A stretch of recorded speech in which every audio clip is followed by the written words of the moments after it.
A couple days ago, I posted a video about the AUDIIO LIFETIME primes. After that, I posted on my community tab and asked people if they were interested in seeing how this compared to their photography lens. And if you haven't seen that video, you should probably watch that and come back to this. So to be able to ensure some kind of consistency in this test, we did a custom white balances in a gray card.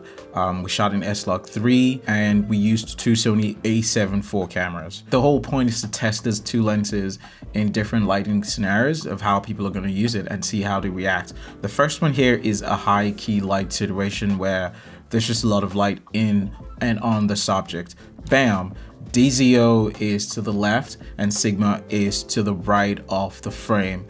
I hope you got that correctly. The second one here is a lighting situation where we wanted a hard feel on the camera right and a soft key on the camera left. The dzofilm is to the left, the Sigma is to the right. The next scenario that we wanted to light for was if we had a hard fill light coming in from the left. We had a soft key which was in the middle, just almost at like a 45-degree angle. And we also had another hard fill to the right. So we're basically sandwiching him between two lights to both sides and then a soft key to the left. And once again, the answer, the dzofilm is to the left and the Sigma is to the right. The next lighting scenario that we wanted to do, we wanted to go for something more dramatic and that was underexposed so that we see how these two lenses behave. So we went for a soft feel on the left side of the frame and somewhat of a hard feel on the right side. Well, this is me.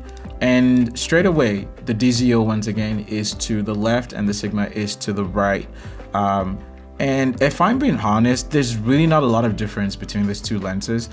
However, I did find some things and I'm going to share that at the end of this video. Another lighting scenario that we wanted to try was having more of like a soft feel and a hard feel to the right of the frame, and just to see how they respond to that. This is the dzofilm again on the left and the Sigma on the right.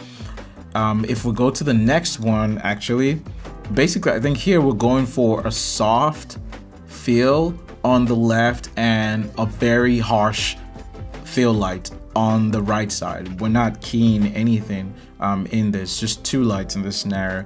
And as you can see here, this is the dzofilm and this is the Sigma. And the next one, in this way, we also wanted to do something very, very dramatic and sort of underexposed. So here we're only using one light, and that light is a fill light, kind of like harsh, that's just coming in from the right side of the frame. And if once again, I hope you got that correctly, the dzofilm is to the left and the Sigma is to the right. It does feel like the dzofilm is a little bit more warmer and they represent blacks in different way than the Sigma, which I find to be interesting. And here, this is one of the last ones that we did also, is basically just one light, but a soft key to the left of the frame. And you can see the dzofilm to the left and the Sigma to the right.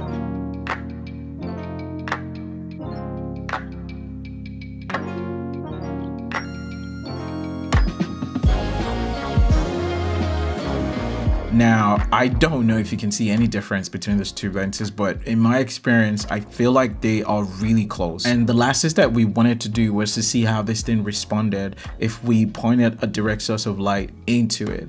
And I mean, not surprising, the dzofilm does have some flare, as you can see here in this test. And if we go to the Sigma lens, for example, we'll find, so you see how it's soft here? Look at the difference on the Sigma. So this is what I mean by mist filter on it. Oh. I'm so sorry.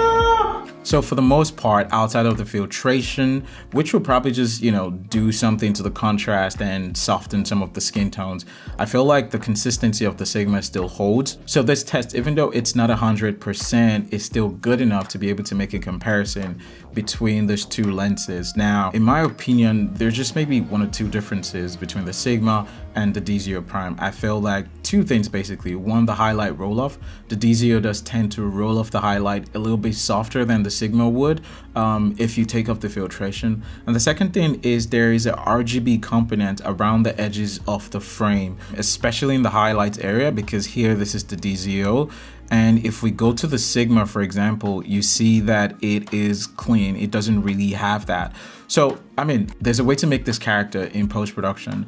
And if you're interested in seeing that video, let me know in the comments below and I will probably do that. But outside of those two things, honestly, there's really not a lot of difference between these two lenses. So perhaps maybe you can still get away with your photography lenses and trying to make them cinematic by using this character. Let me know if you want me to make a video about how to make this character in post-production. I also wanted to test this lens against something that had more character and more soul.